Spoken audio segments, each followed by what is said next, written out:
In a world where everyone is trying to appear strong, very few people are truly strong. Not in the body, but in the mind. Life constantly tests us.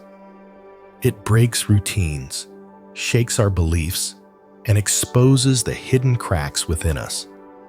The real question is, how do we keep our minds steady in the midst of all this? How do we train our inner strength before life forces us to change? If we only react emotionally, we become prisoners of our circumstances. But when we learn to pause, to observe, and to let go of our attachments, we begin to tap into a quiet power, inner stillness. It's the kind of strength that doesn't need to be loud, yet it stands firm even in chaos. In this video, we'll explore 10 powerful habits rooted in Buddhist wisdom habits that can help you build a calm, clear, and resilient mind. Let's begin that journey right here, right now. 1. Learn to love boredom. When you stop being a victim of your own mind, when you stop reacting and start observing, something unexpected begins to arise: stillness. But in that stillness, a new challenge appears, one that the modern world tries desperately to avoid. It's boredom. Have you noticed? We fear boredom like it's a bottomless void. The moment nothing is happening, we reach for our phones.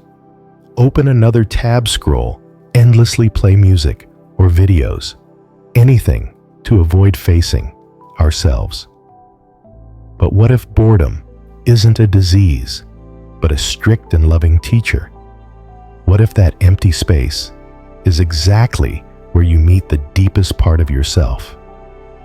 Buddhism has long taught that peace, wisdom, and your true nature don't come from excitement or stimulation. They come from silence. In silence, there's nowhere to hide. Your mind lays itself bare, and the truth begins to surface. To love boredom doesn't mean you must become a hermit or reject the world. It means learning to sit with yourself without external stimulation. To accept your presence, whether you're waiting in a long line, eating alone, or simply walking without headphones. Why do such small things matter? Because when nothing outside is pulling your attention, your mind, like a still lake, starts to ripple.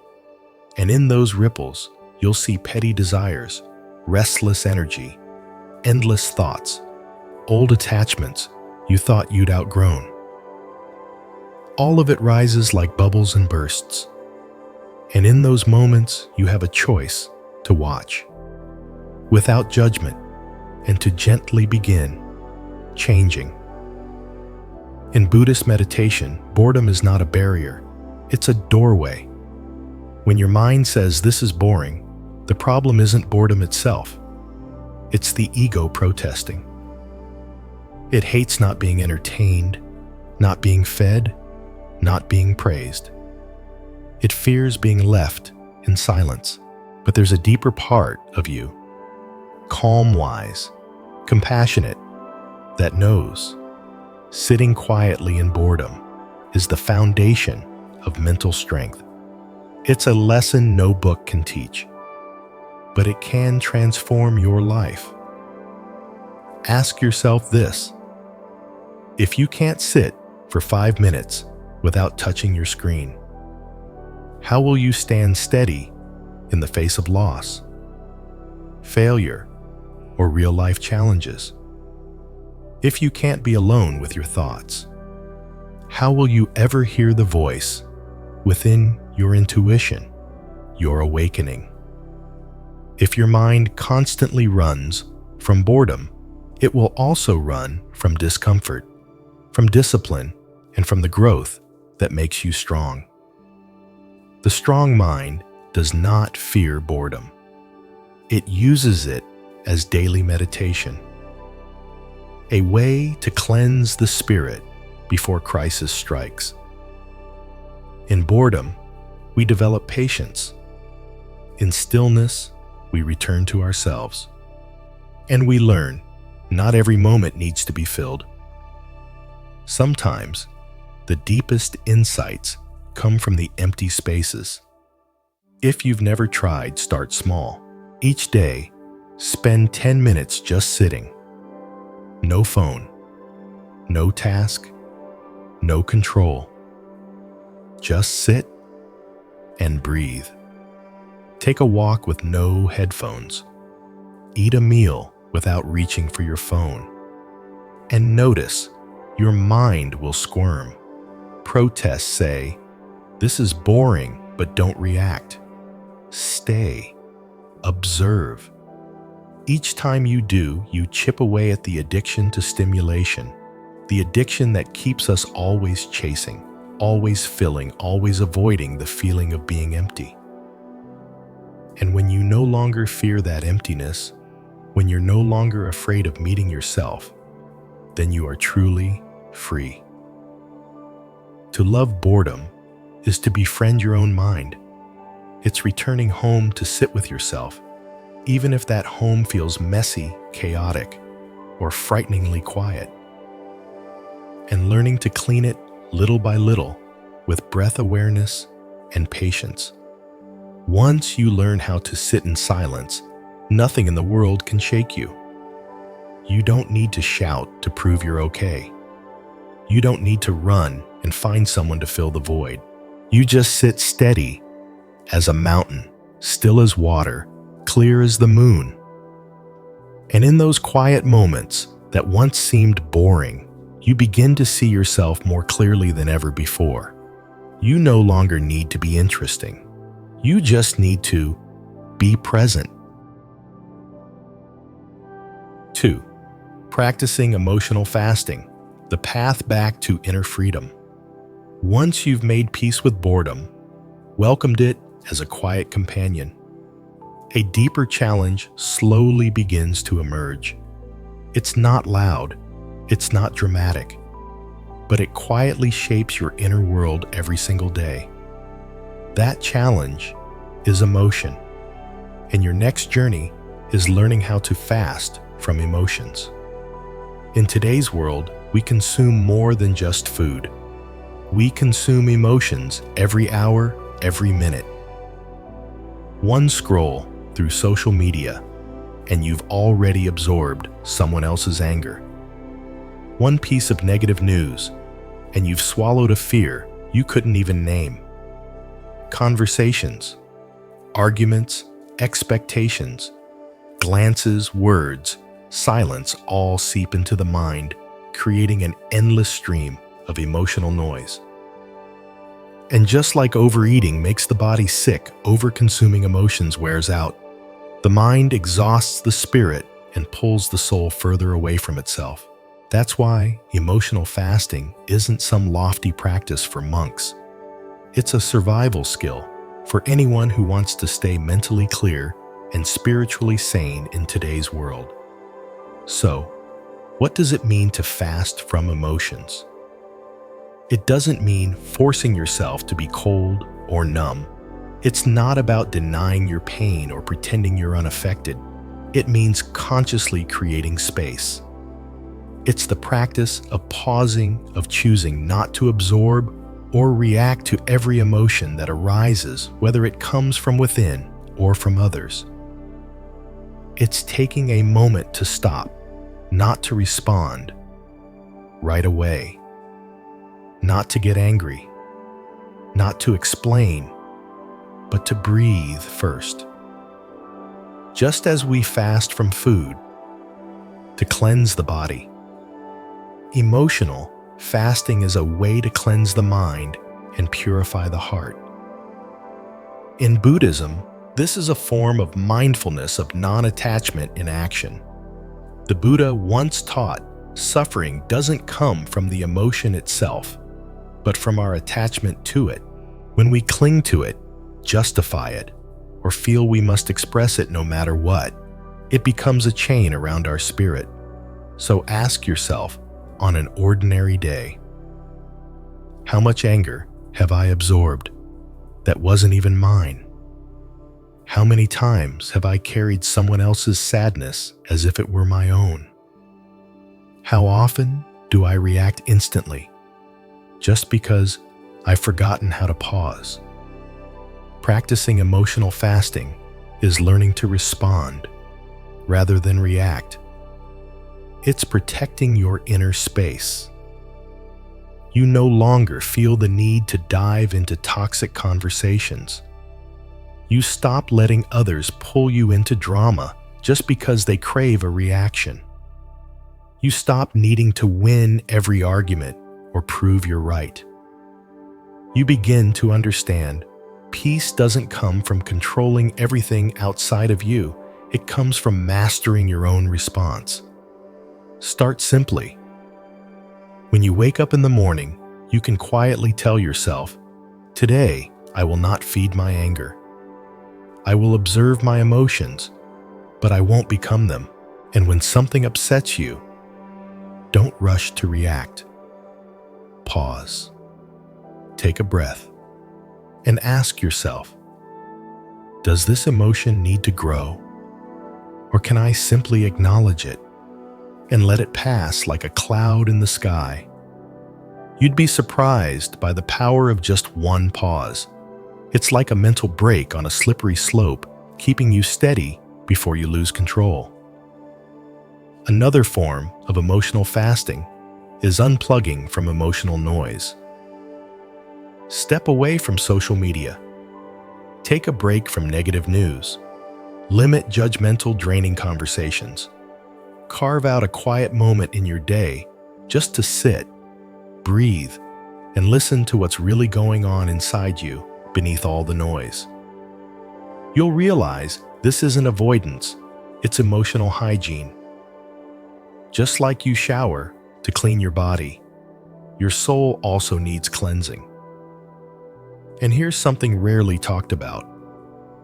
Emotional fasting also means not feeding off others' emotions. Many people often unconsciously dump their anger or anxiety onto others.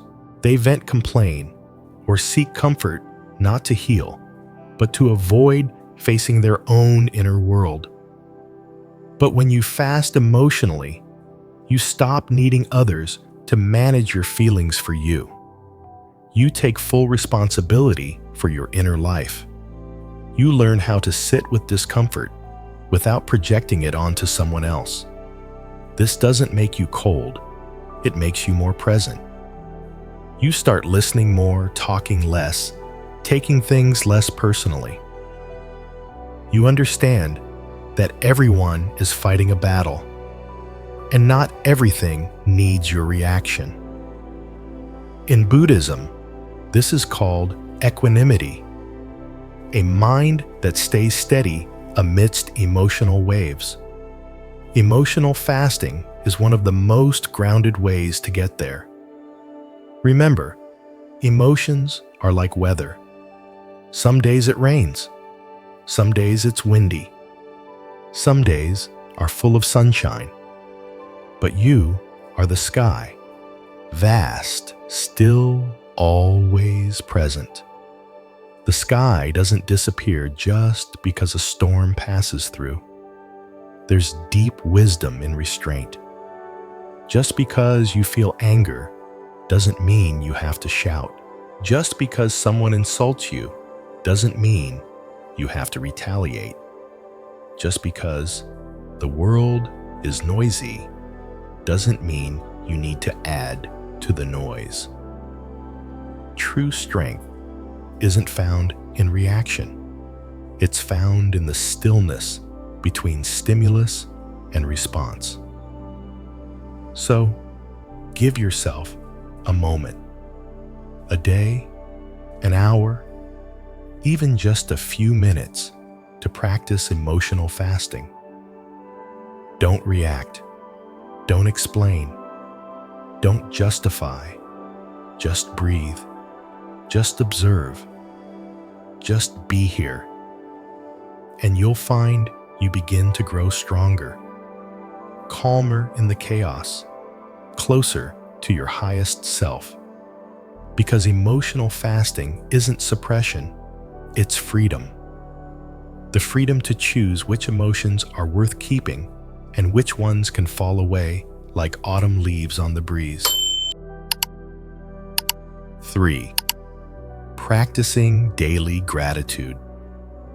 Once you've learned to pause your emotions and protect your inner calm from emotional storms, something even more powerful begins to unfold: transformation. And the very foundation of that transformation is gratitude. Gratitude might sound simple. We've all heard of it. But practicing it every single day, that's one of the deepest and most difficult spiritual disciplines. Think about it. When you wake up each morning, where does your mind go first? Is it a checklist of things you haven't done yet? Is it a sense of dread about facing another day of work and responsibility? Or is it that old fear whispering, I still don't have enough? Not enough money, not enough love, not enough luck. That's the default programming of the mind, always looking at what's missing. And if left unchecked, that habit quietly drains your inner strength day by day. This is why starting your morning with gratitude isn't just a positive habit. It's a way to ground your heart in what's real, in what's already here, instead of chasing what hasn't arrived. Each morning, instead of letting your mind spiral into negativity or emptiness, pause and gently ask, what am I grateful for today? You don't need anything big. Just start with 3 small things. Really small. I'm grateful that I opened my eyes this morning and got another day to live. I'm grateful I had a safe place to sleep last night. I'm grateful that someone somewhere still quietly cares about me. See just 3 simple truths, and suddenly your mind softens. It shifts from scarcity to presence. In that moment of stillness, that's where your inner strength takes root. Gratitude isn't just a feel-good emotion. It's a spiritual power. It keeps you grounded even when life around you is chaotic. It becomes your anchor, so you don't get knocked over by criticism, uncertainty, or life's inevitable imperfections. The Buddha once said contentment is the greatest wealth. But contentment isn't about what you own. It's about having a mind that knows how to recognize what is already here. Gratitude loosens the grip of comparison, ego, and expectation. You stop needing life to go your way in order to feel peace. Instead, you start seeing with a wider, softer, more compassionate lens. Gratitude even softens anger. When you feel upset at someone, pause and remember, they're still in my life. And that in itself is a chance for me to practice patience and understand my own heart more deeply. And just like that, the anger begins to dissolve. No forcing, no suppression, just presence with gratitude. Gratitude also melts anxiety. When you feel afraid of the future, of not being good enough, fast enough, lucky enough, come back to gratitude. I've made it through so much already. I've survived harder times than this. And suddenly, trust returns. You don't need every answer. You just need trust in your journey. Gratitude is a medicine that needs no prescription. But like any medicine, it only works if you take it daily. 1 dose each morning, and you'll notice your mind begin to change. Gratitude humbles you too, because once you realize how much you've already been given, you stop seeing yourself as the center of the universe. You start bowing in thanks for a bowl of rice, a warm hello, a stranger's kind glance. And from that place, life feels lighter, less demanding, less blaming. Imagine gratitude as a gentle light shining into the dark corners of your mind, where fear, resentment, scarcity, and doubt hide in silence. When the light reaches them, the shadows fade. No struggle, no suppression, just light. So each morning before you dive into your to-do list, pause, breathe deeply, and write down 3 things you're grateful for. If you can't write, that's okay. Just sit, feel your breath. Be grateful that you are still here, that you still have a body to care for, a mind to awaken, a new day to continue your path. Gratitude doesn't deny pain. It doesn't sugarcoat life. It simply gives you a place to stand solid and steady in a world that keeps changing. You may not be able to change every situation, but you can change how you see. And gratitude is the path that makes that possible. 4. Be the observer, not the victim. Once your morning has been nourished by gratitude, your mind begins to feel lighter, calmer, and from that place of inner stillness, you're ready to take the next step toward true mental strength, learning to become the observer, not the victim. One of the deepest truths the Buddha ever taught is this: you are not your thoughts. You are not your emotions. You are not the constant inner chatter in your mind. You are the one observing all of it. But most people live in complete identification with those voices. A thought appears, and they believe it without question. An emotion arises, and they react instantly. A single, careless comment, and their entire day collapses into frustration, doubt, or pain. Have you ever found yourself in that state? Just one small thing doesn't go your way, and you explode in anger.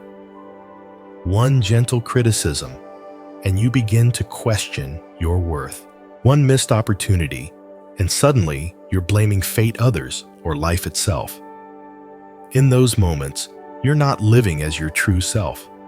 You're living as a victim of your mind. The victim mind always asks, "Why is this happening to me?" But the observer smiles gently and says, "Look at that. My mind just reacted like this." That single shift changes everything. Because the moment you become the observer, you reclaim your power. You're no longer being dragged around by every emotional wave. You're no longer a puppet pulled by outside circumstances. You begin to live with intention, with mindfulness, with true presence. In Buddhist meditation, this is the heart of mindfulness practice.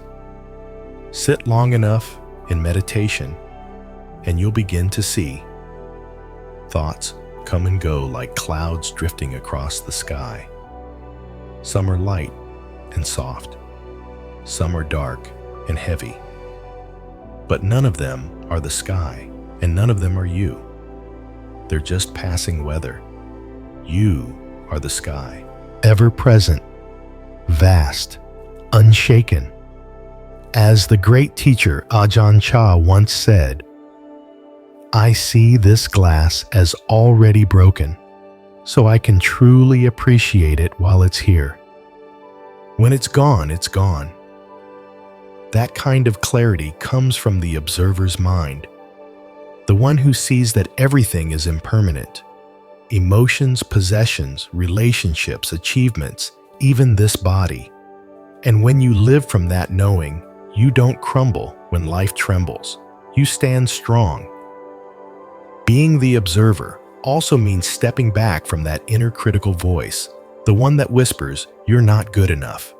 You're not ready. You don't deserve it." You know that voice, don't you? It's not truth. It's just a habit. A mental pattern formed over years of conditioning. And you don't need to argue with it. You don't have to prove it wrong. You simply observe it, like sitting on a bench watching a bird fly by. It just passes through. And here's the miracle. The more you observe without reacting, the quieter it becomes, until one day it disappears altogether. Of course, this doesn't mean you deny your emotions or pretend you don't hurt. It means you can feel fully without being swept away. You can sit with fear without becoming fear. You can breathe with sadness without drowning in it. You can see anger and not need to scream. You simply witness, and when the emotion completes its cycle, you let it go, gently, naturally. And in that way of living, you turn the mind into a tool, not a tyrant. You choose how to respond. You protect your inner peace. You no longer need to prove yourself. You don't need others to validate you. You don't carry the weight of trying to please the world. Because now, nothing feels personal anymore. You begin to live real, live deep, live slow, like the sky, where every storm eventually passes. 5. Honor your boundaries like a king. Once you've learned to become the observer of your life rather than a victim, you begin to feel a subtle peace within, a freedom that no longer dances to the tune of fleeting emotions, chaotic thoughts, or external pressure. And to protect that freedom, there's one crucial skill, often overlooked: honoring your personal boundaries like a king guards his kingdom. In today's world, people often celebrate people-pleasing as a virtue. Many confuse self-sacrifice with love. But behind those reluctant, yesy responses, behind the silent endurance just to be accepted, are countless souls betraying themselves day after day. Have you ever been in that place? You say yes while your inner voice is screaming no. You let others take your time, your space, your energy, even when you're desperately in need of rest. And each time, no matter how small, you're sending a message to yourself. My peace doesn't matter. That's how we begin to lose ourselves quietly, gradually. To honor your boundaries like a king means to draw firm, clear lines that protect your inner world. These lines don't come from ego. They come from self-respect. A king does not apologize for building walls around his castle. A king doesn't need permission to close the gates, and neither do you. In Buddhism, we are taught about right actions, rooted in mindfulness, compassion, and integrity. But compassion does not mean letting people drain your energy. It does not mean carrying burdens that don't belong to you. True compassion always begins with yourself. You cannot pour from an empty cup.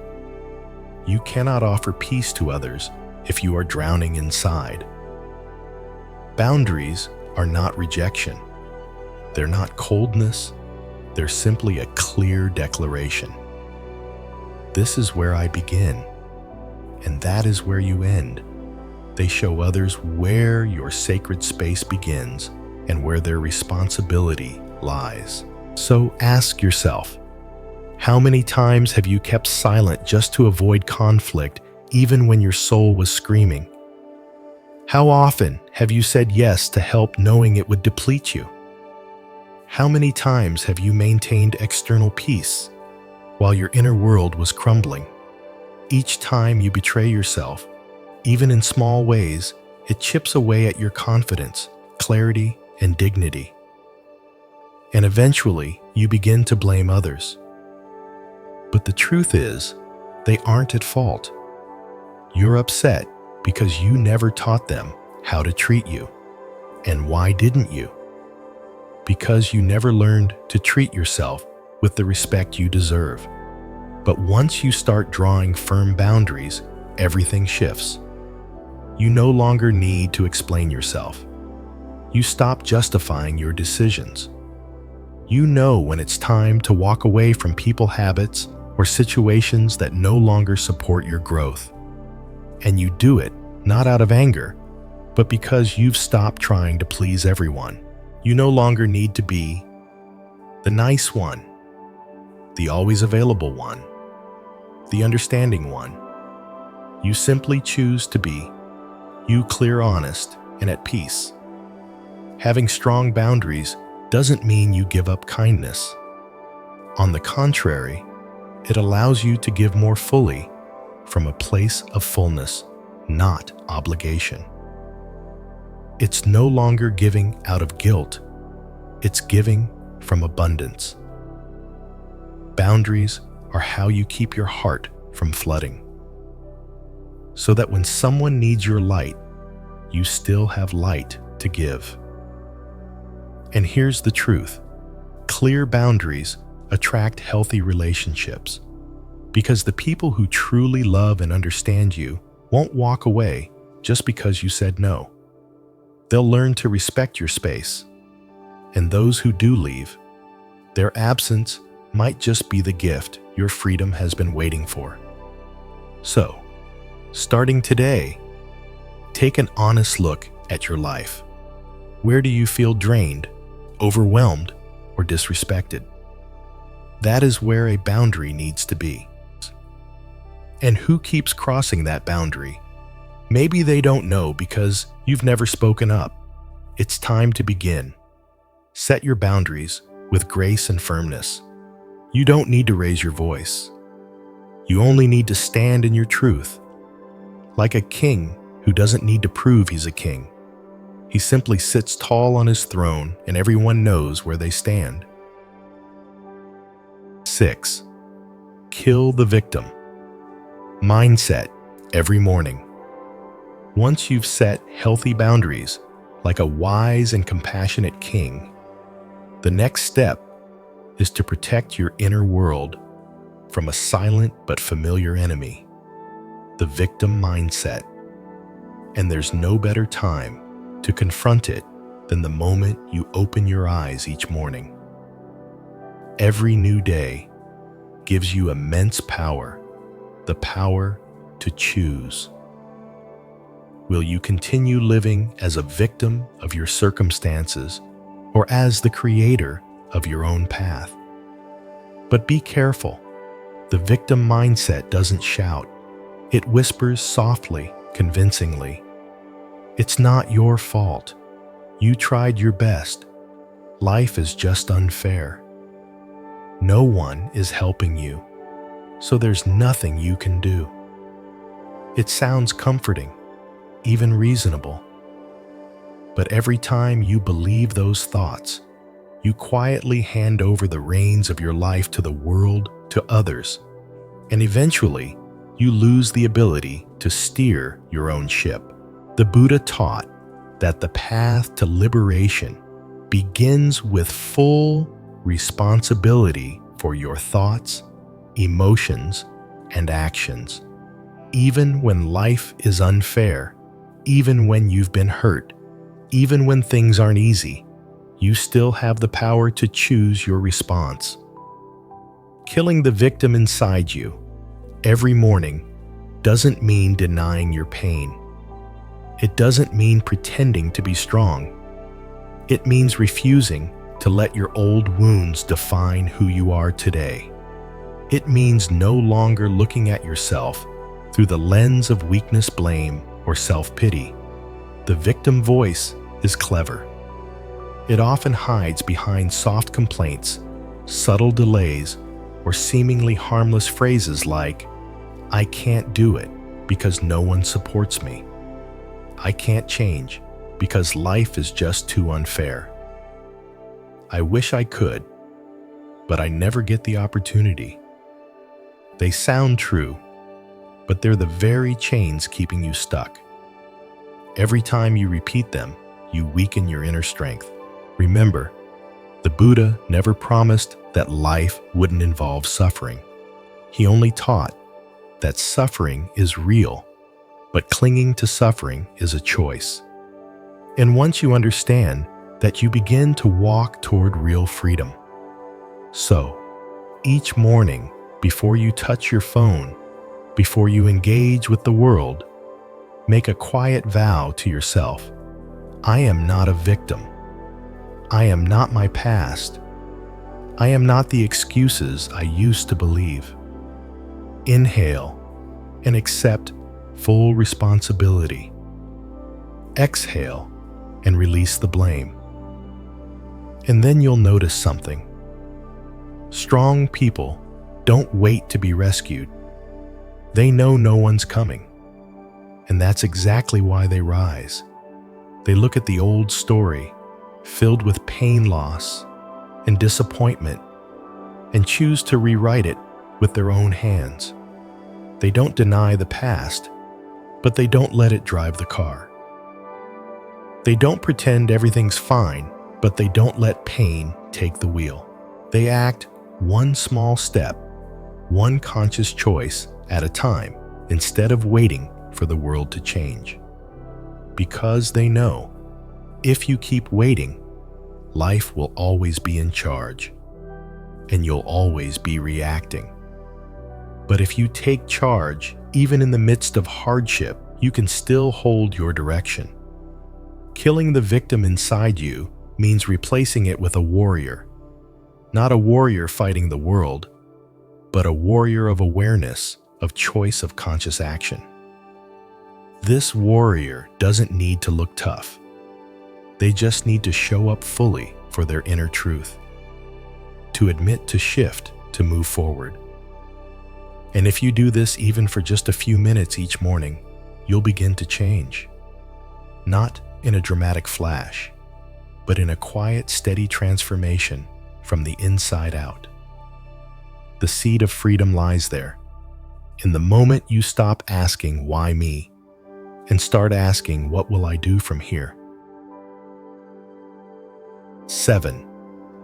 Cultivate mindfulness in every breath. Once you've let go of the victim mindset and begun to take charge of your life, the next essential practice is learning how to come home to this very moment. And the simplest yet most profound path to return to the present is this: your breath. Mindful breathing. It sounds simple, doesn't it? Everyone breathes. But conscious breathing, where you're not just breathing, but aware that your breathing is a deep art of living that few truly practice. In the busyness of everyday life, how often do you notice your breath? How often do you pause just to feel one inhale come in and one exhale go out? In Buddhism, mindfulness isn't something mystical or out of reach. Mindfulness simply means knowing what is happening as it is happening. It's the act of returning fully to the present moment, the only place where life actually exists. And that return always begins with something small: your breath. When you practice mindfulness in each breath, you stop being a slave to emotions or reacting impulsively to everything. Instead, you become a calm observer, grounded and aware. You can see your emotions arising, but you're no longer ruled by them. A person who masters their breath begins to master their mind. Imagine each strong emotion, anger, anxiety, sadness, as a powerful gust of wind. If you don't have a string to hold your mental kite, it'll be blown away, lost, crashing into chaos. But if you're holding that string, if you're breathing and aware of breathing, then no matter how fierce the wind gets, you still have control. That string is your mindful breath. So, the next time you feel irritated, don't react right away. Pause. Breathe in and know that you're breathing in. Breathe out and know that you're breathing out. Just a few breaths, and your mind begins to soften. The emotion may still be there, but you're no longer beneath its grip. You don't need to meditate for hours to practice mindfulness. You can start with just a few minutes in the morning. Sit still. Keep your spine straight. Relax your shoulders, and simply follow your breath. No force, no pressure. Just observe. Or during the day, when you're waiting at a red light, washing dishes, or walking, return to your breath. Don't underestimate these small moments. They are sacred opportunities to refresh your mind, clear your heart, and nourish awareness. When mindfulness becomes part of your breathing, something beautiful happens. Your mind becomes clearer. Your reactions slow down. Your words become gentler. And your decisions start flowing from stillness, not stress. Mindfulness doesn't make life less difficult, but it helps you move through difficulty with steady steps. It doesn't erase emotions, but it keeps you from drowning in them. Above all, mindfulness in the breath brings you back to yourself every day, every hour, every moment. In a world constantly pulling you outward, toward screens, toward worries, toward the past or future, your mindful breath is the quiet but steady path that leads you back home. You don't need to do anything dramatic. You just need to breathe. But breathe with your full presence. 8. Break your ego before life does it for you. Once you've learned to return to the present moment, one mindful breath at a time, you begin to build the stillness necessary for a deeper look within. That's when you start to see the real source of your suffering, the attachment to who you think you are. This is one of the most profound teachings of the Buddha. Suffering doesn't come from life itself. It comes from our clinging. But we rarely notice this. We believe our thoughts. We trust the habits we've repeated for years. We grip tightly to our identities, our expectations, our image of who we think we are, as if those things could never change. We say to ourselves, "I'm just like this. My life has to go this way. That person shouldn't have done that." But here's the truth. Nothing lasts. Not your feelings, not your beliefs, and certainly not the identity you've grown so comfortable with. If you ignore this truth, if you keep clinging to your illusion of control, life will eventually step in and show you. But it won't be gentle. It will come as a loss, a collapse, a moment that shakes you to your core. Not to punish you, but to wake you up. So why wait? Break your ego before life breaks it for you. And no, this isn't about destroying yourself. It's about seeing clearly, letting go, and rebuilding your inner world with wisdom. Ask yourself, what old belief am I still carrying that no longer serves who I'm becoming? What part of myself am I avoiding? What piece of my ego keeps me stuck in the same cycle? These aren't easy questions. Answering them requires honesty, raw, uncomfortable honesty, not just with others, but with yourself. But truth is where awakening begins. Let go of who you used to be. Let go of the pride that says I already know. Let go of the need to always be right, to control, to be seen, to be respected. Let go of the illusion of certainty and open the door to real insight. Because when you dare to face your illusions, not with judgment, but with gentleness and consistency, you cultivate a quiet kind of strength, spiritual resilience. You don't need to become someone else. The path is not about pretending. It's about peeling away everything that isn't truly you, so that what remains is your most authentic, peaceful self. It won't be easy. It will feel uncomfortable. But that discomfort is the price of growth. Just like your muscles ache, after a good workout, your mind will ache as you loosen the grip on long-held beliefs. And in that ache, awakening begins. Because here's the truth. If you don't choose to change, life will eventually make you. And when it does, it won't ask for your permission. It may take away someone you thought you'd never lose. It may shatter a career you thought would last forever.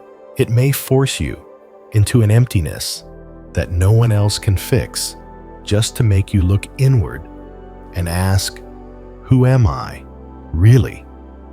And what truly matters? So if you're in a moment of peace right now, use it. Use the stillness to question the walls you've built in your mind. If your foundation feels steady, start gently breaking down the old stories you tell yourself. If you're clear-headed, look at yourself with eyes unclouded by pride. Because when you choose to break, you also choose how to rebuild. With clarity, with wisdom, with understanding. But if you leave it to life, life will not consult you first. Remember, true strength isn't about holding everything together. It's about knowing when to let go and having the courage to rebuild with presence. 9. Cultivate compassion every single day. Once you've found the courage to break through your own illusions, to see yourself more honestly, the path forward isn't about becoming harder or colder. It's about softening with wisdom, opening your heart with clarity. And that path is compassion. There's a common misunderstanding we often carry, that a strong mind doesn't feel. That strength means being unaffected. But in truth, a strong heart is not a cold one. A strong heart is spacious enough to love deep enough to understand, and grounded enough to open without fear. Cultivating compassion doesn't require you to do anything grand or heroic. It starts small, very small, like offering a silent blessing to someone in your thoughts, meeting someone's eyes without judgment, smiling without expecting anything in return. You can begin each morning with a quiet blessing, just for yourself. Try saying silently, "May I be at peace. May I live with steadiness and ease. May I heal from what I still carry." It sounds simple, but on some days, offering compassion to yourself will feel harder than giving it to anyone else. Why? Because we're often harsher on ourselves than on others. We forgive people easily, but keep punishing ourselves for things long gone. That's why compassion must begin with you, like watering the roots before hoping for blossoms. Then send your blessings to those you love. It doesn't need to be complicated.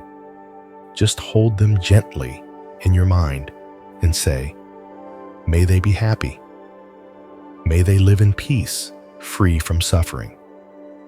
Practice this daily, and you'll notice your love becomes clearer less tangled, and conditions softer yet stronger. And one day, you'll find yourself ready to take the highest step, offering compassion to those who hurt you, trigger you, or simply don't align with you. Not to excuse their actions, but to free your own heart from resentment, blame, and bitterness, emotions that burn you far more than they ever touch them. You can whisper to yourself, "May they also find peace. May they be free from their own pain so they no longer cause pain to others." Because compassion isn't just a feeling, it's a capacity, a healing force that softens your heart, calms your mind, and expands your vision. In Buddhist meditation, this practice is called metta, a form of deep healing. When your heart is full of understanding and care, you react less, judge less, hold fewer grudges. A compassionate heart is a wise heart. Because when you truly understand, you no longer need to blame. When you can see the bigger picture, you no longer rush to react. And the beauty is, you don't need to wait until someone's kind to love them. You don't need to be perfect to love yourself. You only need to begin with one pure thought repeated daily, like a single drop of water falling on stone. It leaves its mark in time. To practice compassion daily is to protect the softness of your heart. In a world that's quick to anger, quick to shame, and quick to harm, with words, compassion brings you back to your original kindness. So, start today. Even if it's just one quiet blessing, one softened glance, one moment where you choose not to react. Each is a seed of compassion, quietly growing in the garden of your mind. 10. Control your reactions. Starve your impulses. Once you begin practicing daily compassion, not just for those you love, but even for those who've hurt you, the next step in strengthening your inner world is learning to observe rather than react. This is the deeper doorway to freedom of the mind. We often assume we're free. But if you look closely, aren't there moments when we live like prisoners of our emotions? A small insult, you react. A minor delay, you get irritated. A little disappointment, you get angry or fall into sadness for the entire day. Immediate reactions, those emotional snapbacks, may look powerful, but they're actually signs of inner weakness. Buddhism teaches this clearly. Suffering does not come from external events. It comes from our untrained reactions to those events. Think about it. An event by itself has no real power over you. It's like a passing wave, but if you react as if the wave just hit your face, then it's your reaction that makes you feel drenched and upset. What makes you suffer is not the event, it's how you respond to it. A strong mind is one that creates space even a few seconds before reacting. That pause is where your freedom lives. That pause is where wisdom is born. You can picture it like a soft cushion between two impacts. When someone insults you, instead of snapping back with sharp words or tense energy, you take a deep breath and simply observe. You see anger rising, but you don't explode. You feel fear creeping in, but you don't let it take over. You notice the hurt, but you don't turn it into harm. This isn't suppression. You don't have to pretend everything's fine. or run from what's really happening. It's simply creating a sacred gap between trigger and reaction. In that space, you regain your power, no longer bound by old habits, but choosing a conscious response. And each time you do that, each time you don't let anger drive you or fear freeze you, you weaken the grip of that emotion. Like fire, if you don't feed it with more fuel, it fades. Emotions are the same. If you observe without feeding them, judgment drama, or attachment, they pass on their own. This is mindfulness practiced in daily life. You're no longer trapped in the storm. You become the calm center within it. A person who watches their own mind is someone walking the path toward liberation. You may ask, how do I know if I'm making progress? The simple answer: the gap between your emotions and your actions becomes longer. Instead of speaking out of anger, you pause. Instead of acting out of frustration, you sit quietly with yourself. Instead, reacting like before, you simply witness your own experience. And over time, your brain rewires. The path between trigger and reaction becomes less automatic. And then you'll discover something powerful. Strength isn't an instant reaction. True strength lies in the ability to pause and choose. The one who responds with wisdom is free even in chaos. So when you begin practicing this every day, even just once, that single moment of observing instead of reacting is a step toward a calmer, deeper, stronger life. When you stop reacting impulsively and instead choose to respond with clarity, that's when you start living free. Free from emotional control, free from old patterns, and most importantly, free to become your best self, a peaceful mind in an ever-changing world. You don't have to be perfect.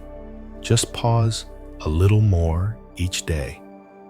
Observe a little more. And you're already walking the path of awakening. If this message resonates with you, I warmly invite you to walk this path with us. Subscribe to Buddhism Seeds to receive more soul-nourishing teachings. Like this video if it brought you clarity. Share it with someone who needs this reminder, and please leave a comment below. I'd truly love to hear your story. A calm mind creates a calm world. Thank you for being here.